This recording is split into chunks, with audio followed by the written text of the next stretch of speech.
I don't know about you guys, but I can't believe it's already been 4 years since the 200 years meme. Hard to imagine we've managed to somehow survive all this time with our sanity intact. Actually, that's assuming we've had any sanity to begin with, but anyways, a lot has happened in regards to new champions being released. From 2015 onwards is when unique mechanics and gimmicks really started to be pushed to the forefront of design, which has only become more ambitious as time went on. By 2018/2019, Riot's enterprising tendencies reached a point where the lack of care for class and champion boundaries went way past innovation and more towards irritation. It felt like every new champion that came out had more balancing gameplay issues than the one that came before, with the likes of Zoe, Kai'Sa, Pyke, Sylas, Yuumi, and Qiyana having increasingly more controversial reception. Things reached a boiling point in Season 10 and 11 when consecutive balance nightmares were introduced one after another. Aphelios, Set, Yone, Samira, Viego, Gwen, and Akshad, causing players to become exhausted with the absurdity of their movesets. And even if it may come at the expense of player enjoyment, a positive outcome of these cavalier designs, if we even want to call it a positive, is that most new champions consistently find presence in the meta, at least more than older ones in relative circumstance. At the same time though, there are some that don't do nearly as well. Not too long ago, I made a Why No One Plays episode on Renata Glasc, one of the newest champions in the game. Despite having a very creative design and arguably one of the most skill-expressive supports in the entire game, her champion stats are less flattering than one would expect in this day and age. The same happened for champions like Rell, who was one of the least popular supports up until in midscope a few months back. That prompted me to make this video, where I'm going to be going through what makes some new champions become hermapig banned while others fall off in relevance very quickly after they release.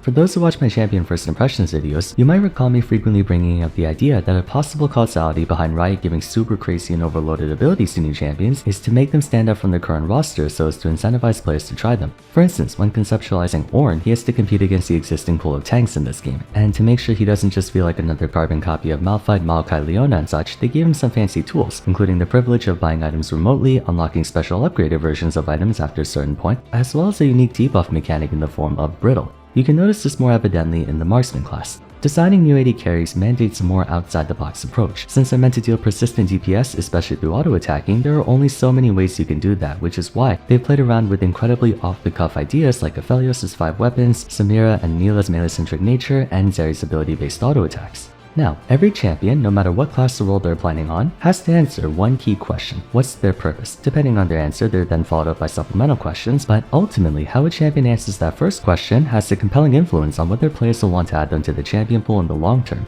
The purpose of the champion can overlap with other champions or even be identical to them. No one ever said only one champion can be allowed to do X, Y, or Z job. But how they go about achieving said purpose, and more importantly, the practicality of said purpose, makes all the difference between a popular champion and an obscure one. Let's take a look at Rell, famously the biggest failure among champions that came out since 2020, and a good learning experience of what happens when going too far in one direction can come at the cost of practicality. Rell's gimmick was that she was the tankiest tank that ever tanked. Literally, if there was ever a champion who personified the Vanguard class, it would be her. Rell's engage potential was easily the strongest and most impactful out of any champion that came before or since. So what was her purpose? Engage. Full-blown engage. Pretty simple premise, and one that is shared by effectively the entire Vanguard category. Usually when it comes to engage, there are two different types, AoE and single target. Champions like Nautilus, Rammus, and Leona are more single target oriented, even if they may have area coverage in their engage. Their job is to completely disrupt one target and sow discord throughout the enemy team as they scramble to rescue the person being CC chained. AoE engage would be champs like Zac, Malphite, and Gragas, who can CC entire enemy teams if given the opportunity.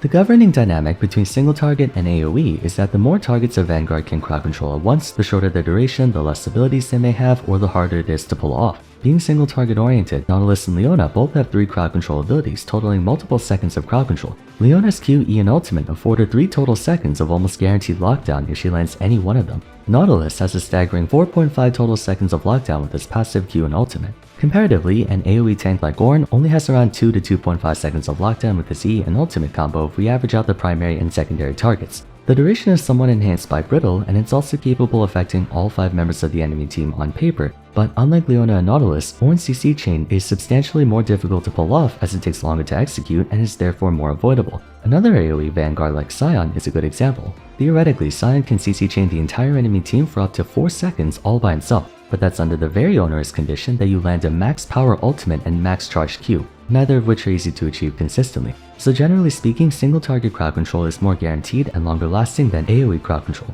How this ties back to the issue with Rell's initial kit was that she was the queen of AoE engage. Some Vanguard tanks like Malphite and Amumu only had area coverage on a single ability, usually their ultimates, while Rell's entire kit had that coverage, giving her some of the most powerful engage hitherto has ever bore witness to. Ferromancy Crashdown was a 1-second knockup in a fairly large area. Attract and Repel was an instant stun in a radius around her and her tethered ally for 0.75 seconds, and Magnastorm was a brief knockup followed by a continuous gravitational pull towards her for 2 seconds. In totality, Rell's CC duration was only about 2 seconds, adhering to the rules of AoE crowd control, but the area coverage on it and straightforward nature of her engage as opposed to the likes of Ornn or Sion made her incredibly dangerous, especially with the right team backing her up. But that alone wouldn't have distinguished her enough from existing tanks, so they added a few other perks to playing her, such as her Q destroying shields and her ability to steal resistances from enemies with basic attacks. At a surface level, Rell's kit was fairly well designed and appropriately balanced. The problem was that in the right circumstances, she was so good at what she did that she could basically supply the entire team's crowd control for them, so they had to compromise everywhere else. Even for a tank, Rell was slow, extremely slow. She was far and away the clunkiest Vanguard in the game. Not only that, but she had almost no damage to speak of, no % health damage of any kind, no armor and magic resist scaling, and barely any DPS in light of all her abilities being geared towards crowd control. Additionally, to prevent her from turbo spamming her engage, they had to give her some of the longest cooldowns out of any tank, so if she failed to engage, you were stuck doing nothing for quite a while. Though she found a lot of success in high elo such as Master, Grandmaster, Challenger, and especially Pro Play, she was one of the least played tank supports in solo queue for years, so when a mid-scope happened in 13.11, they shuttled some of those eggs out of her engage basket and made her more like a traditional tank. Shattering Strike was given a 0.75 second stun to allow her some semblance of neutral pressure rather than only having all-in pressure. While dismounted, she gained bonus attack speed and range to actually be able to do something while waiting for cooldowns, and they gave her a brand new E to increase her damage output in fights. So they heavily reduced her AoE engage in favor of general tank stuff, and now she's doing relatively better these days. Rell's purpose of being a super AoE hard engage tank was just too impractical to be consistent or rewarding. She fluctuated too much in performance. Her engages will either be game deciding or flop completely. The reason tanks like Leona, Nautilus and such are so popular is because while they may not have as high of an impact ceiling, they make up for it with more sustainable uptime and more guaranteed crowd control. Another good example would be Renata. What is Renata's purpose? Control. How does she exercise control? Through a mixture of Enchanter and Catcher abilities. Handshake may be a hook type ability, but rather than picking off isolated targets, it's more suited for positional control. Loyalty Program's ability to affect allies and enemies can allow her to control the position of friendlies and enemies in teamfights with the best payoff. And last but certainly not least, Hostile Takeover is the embodiment of area control. It does no damage, but its massive coverage and long-lasting hitbox can greatly disrupt the enemy team's momentum and pressure, forcing them to avoid and wait out the entire ultimate before continuing the fight, during which Renata's team can capitalize on the borrowed time to gain the advantage in a fight. Once again, Control is by no means a novel concept for supports. The class is literally named Controller, that's kind of their shtick. John is also a controller. Howling Gale and Monsoon are among the best anti-engage tools to this day, and her shielding and tempo enhancing faculty can keep her teammates safe. Lulu's Polymorph and Wild Growth are fantastic for control as well, and a repositioning of picks followed by the slow from Glitterlands can also control enemy tempo. Thresh's control is a force to be reckoned with for reasons I'm sure need no explanation. The difference between them and Renata is that, like Rell, Renata goes so deep in that field that it ironically makes her one of the least reliable controllers in the game. She has by far the highest potential impact out of any controller in the game, but she also has by far the lowest potential impact out of any controller in the game. Naturally, to make a champion with a lot of playmaking agency fair, they have to give them just as big of a risk factor to counterbalance that reward factor. But since Renata has so much potential reward for landing her abilities, it's offset by an equally high potential to be useless, so players would rather pick someone who may not have nearly as much control as Renata, but a more guaranteed or consistent payoff like the aforementioned Janna, Lulu, Thresh, etc. At a certain point, if you veer too far in one direction or the other, you tip the scales off balance, jeopardizing its practicality. Think about it like this: swords are a good weapon because they extend a person's threat range beyond the length of their arm, and more importantly, allow the wielder to not expose their own self to injury, as the sword can both dish out and withstand attacks for you. You obviously want to have a fairly long sword to get the most range, but if you make the sword too long, it becomes heavy, off-balanced, hard to swing, and so on. The inverse, being lack of a defined purpose, can also work against the champion too, as demonstrated by Nilah. Nilah's design closely resembles Samira's. Both are AD carries with less emphasis on range. They made these two champs to give bot laners the option to play someone a bit more scrap heavy rather than being a squishy backline marksman. What makes Samira more popular than Nilah is that the former commits herself to being a hard engage ADC, almost akin to a diver. Nilah, on the other hand, is a bit more ambiguous. Technically, she also has hard engage. Slipstream's 2-charge storage mechanic affords her the chance of going into the enemy team so she can cast Apotheosis, just like how Samira can dive in and use Inferno Trigger. The issue is, the rest of Nilah's kit wasn't designed with the idea of hard engage in mind. Formless Blade and Jubilant Veil are better suited for short burst trades, not so much all-ins. Her Q in particular is meant to give her persistent AoE DPS that she uses to dance around the edge of a fight instead of breaking through the enemy frontline and one-shotting everyone Katarina style. Her playstyle is more akin to a hit-and-run kind of attacker like Echo and Silas, who stay relatively close to the action but aren't necessarily smack dab in the middle of everyone, and if they are, it's only for a brief moment. So she's kind of in this weird limbo state where she's torn between two different purposes that don't exactly align with one another.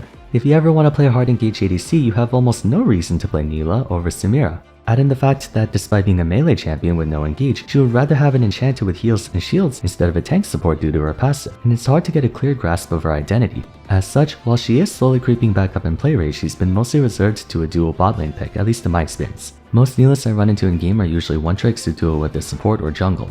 An example of a champion with a defined purpose and does it decently well is Yone. Much as I hate to admit it, Yone's purpose is rushdown, hybridizing the blinding speed of assassins with the extreme sustained damage of skirmishers. By combining the increased tempo of Soul Unbound with the engage of Mortal Steel and Fate Sealed, Yone can relentlessly chase down enemy champions, endlessly hacking away at them until they die. His Spirit Cleave buys him a fairly strong shield to withstand enemy fire, and if at any point the situation turns against him, he can snap back to his body and reset neutral. Through Soul Unbound, Yone's advantage state ranks among the most dangerous of all champions thanks to letting him hard engage without actually having to commit to it, which also means fighting him while he's in this state can be unfavorable. So you're kinda stuck in a catch-22 situation where if you do nothing, he'll just keep attacking you, but if you try to fight back, he'll just leave and go back to the safety of where you originally started. All of Yone's abilities are conducive towards a rushdown goal. While Yasuo plays more evasive, dancing running around his opponent, Yone pursues them head-on. By the way, don't misinterpret what I'm saying as praise towards Yone's design. My sentiments that he's an overloaded, unfairly designed piece of garbage is not and will not ever change, but this video isn't about good or bad design, it's about why new champions fail or succeed. Rell and Renata have objectively good designs on paper, but they fail to transfer well in practice for players. That being said, I will concede that Yone's premise of rushdown makes him very intuitive, rewarding, and enjoyable to play. The Assassin Skirmisher hybrid resonates with players in many ways. 1. By being part Skirmisher, Yone can continue to fight and exert pressure even after he burns his initial engage, where Assassins normally have to buy time before they can go back in. 2. By being part Assassin, he can bypass the weakness of Skirmishers being their need to hard commit. Assassins can usually get in, kill someone, then get out very quickly. Once the Skirmisher goes in, they have a much harder time getting out. They're less committal than divers, mind you, but you get what I mean. Soul Unbound lets him attack while doubling as an escape tool. Moreover, each ability plays off one another and can be combos sequentially off one another too, enabling more skill expression. You can open up a Soul Unbound to start stacking your Q on a target before finishing them off right as your timer expires, or you can stack your Q beforehand and begin your engaged combo with an E third Q combo.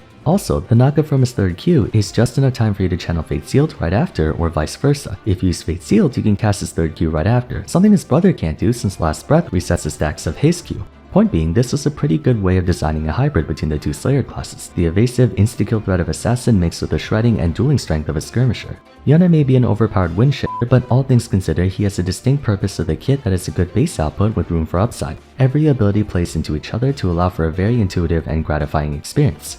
I guess the moral of this video is that sometimes new champions go too far in one direction that it comes at the cost of their pragmatic value. No matter how creative a champion's moveset is, there has to be enough practicality to their abilities and a defined purpose. So what do you guys think? Do you agree with my thought process, or do you think it's something else that makes a champion succeed or fail? Feel free to share in the comments down below. For now though, if you enjoyed the video, I'd appreciate it if you left a like and subscribed. Don't forget to follow me on Twitter at Vars, join my Discord server, and check out my other champion discussion videos if you haven't yet. But till next time, thanks so much for watching, and I look forward to seeing you again soon.